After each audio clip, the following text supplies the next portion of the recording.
Alright, welcome to another night of our horror movie marathon thingy. Tonight's movie, Blood Glacier.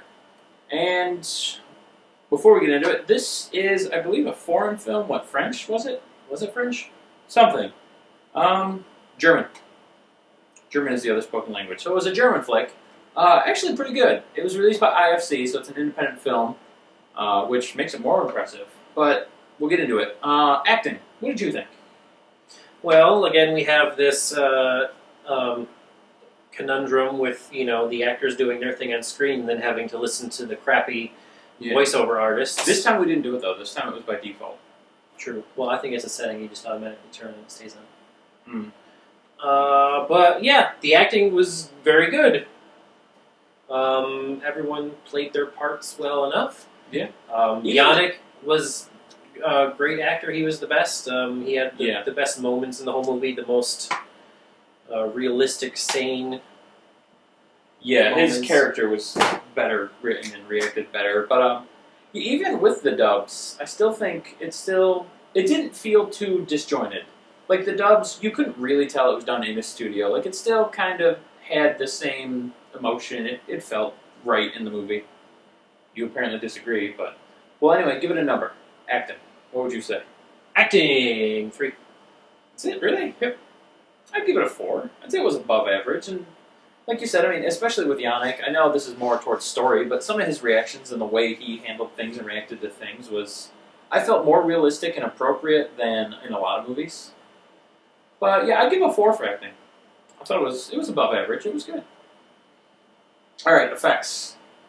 I'll go first here. I actually liked the effects in this movie. First of all, they were practical effects. All the creatures and everything, those were definitely puppets and robots. That wasn't CG. So I liked that. I liked it was definitely practical. And they looked pretty good. Like the only time it was CG was the Falcon beetle when it was actually flying. Like the very last shot, or when it was through the air. Yeah. With the brief shots. But everything else, was practical. It didn't look bad for practical effects. Like it didn't look overly cheesy and hokey. Like the ibex coming through the window, it looked really good. Honestly, I like the effects in this one. Yeah, it was great. Like I said, I love the practical effects, and like we said last year during the review, we'd rather have practical effects than always. CG any day. I mean, it would have been great if they had longer shots of the creatures instead of extreme close-ups that were always shaking and actors getting in the way. I mean, I know they do that too to help make it less obvious that it is a big puppet, but they could have left him on screen longer. But I mean, it still did look good. Like with the ibex, it looked pretty cool. Still looked good. Effects were great. I'm gonna have to give that one a 4. I definitely 4 as well. They were very good. Okay, story. You go first. It's a good idea. I enjoyed the story very much. It was very realistic, grounded in actual science. It made sense. It flowed well, except for the random girl that appeared out of nowhere. Yeah, it was weird. And she was in shorts. They could at least put her in pants or something. But yeah, the story was great. Made perfect sense. And I will say I'm not a sci-fi fan, and I know this is more toward the sci-fi end of things. But really, I agree. I actually quite like the story here. Like you said, it was very realistic. A lot of the people, well, at least the main character and his female protagonist partner there, they all kind of made decisions the way you would. Like, they reacted appropriately. And even a lot of times the other people, when they were suffering from panic or doing whatever, they were still semi-realistic. I know at one point I mentioned while we were watching, the one girl, when they put the hot iron on her leg, woke up and started screaming, and then out of pain passed out. Which is actually what would happen. In movies, it never does. In movies, people watch their legs get snapped and scream and run away. So, yeah, very realistic. The story was very good. The way the characters interacted and how it was written for them to act off each other, I thought was good and natural. And it all just felt very good. It was very well done. Yep. Yeah, I mean, there was some... The baby in the end... Yeah, that... should not have stayed alive. No. I think the whole thing was, it was the worst decision to have an abortion. Yeah. Now we get a second chance with this mutant freak baby that's going to destroy all of humanity. So overall. I really want to give half points, but we can't. I don't know if I want to do 3 or 4. I'm gonna lean towards 4. So definitely above average. It's I give it a For 4. me, it was it more flowed very well. For me, it was more between 4 and 5 because it was definitely above average story. I thought, especially for a horror movie where we see so many that are hokey and just terribly written, plot holes everywhere. Like you said, this was rooted in realistic science. This had a good, coherent story. Everything fit well, except for the random girl out of nowhere, which they never explained. The blood in the mouth, the wasp stings that disappeared.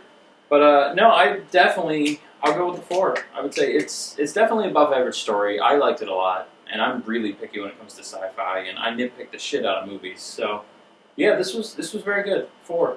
Mm-hmm. Okay, last thing, scare factor. Not at all. I give it a 1. Yeah, I could see how, like, if you're creeped out by the whole bug type thing, like some of the creatures and stuff could get people, but really, they didn't do any jump scares, maybe 1 or 2, but not a lot of jump scares, not a lot of really horror, thriller themes. This was more just like a, I guess maybe action, suspense, sci-fi kind of thing. Like, it wasn't really... Yeah. It didn't... It wasn't trying to scare you. Maybe? Yeah, it wasn't trying to scare you, and it didn't. So I'd agree. I'd give it a 1.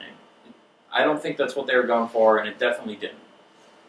So, but that's okay. It's like Fido from last year. It didn't have to be scary to be a good movie. Yeah, it was a very good movie, and they weren't even trying to scare you. All right, so overall, Blood Glacier, it gets a 3. Yep. It's I guess I can live with that. Yeah, it's mostly the scare factor that brings it down. I mean, if we weren't rating it on a horror movie scale, it would have done much higher. Sure. Without those 2 1s, this would be a strong 4. Absolutely. But it's above average. It's a good movie. It's recommended to watch it if you have never seen Blood Glacier. If you're not looking for a horror movie, or even if you are, it won't disappoint. But definitely a good movie. I mean, not kid friendly. There's gore and violence, and I don't think swearing or nudity. But still, not a kid movie. But it's a great movie. Definitely go check it out if you like sci-fi or action or just bug mutant hybrid things. It's a good flick. It really is. Definitely. And yeah, that's all we got for you tonight. So stay tuned, keep watching. There's more movies and other movies and stuff. Good night, everybody.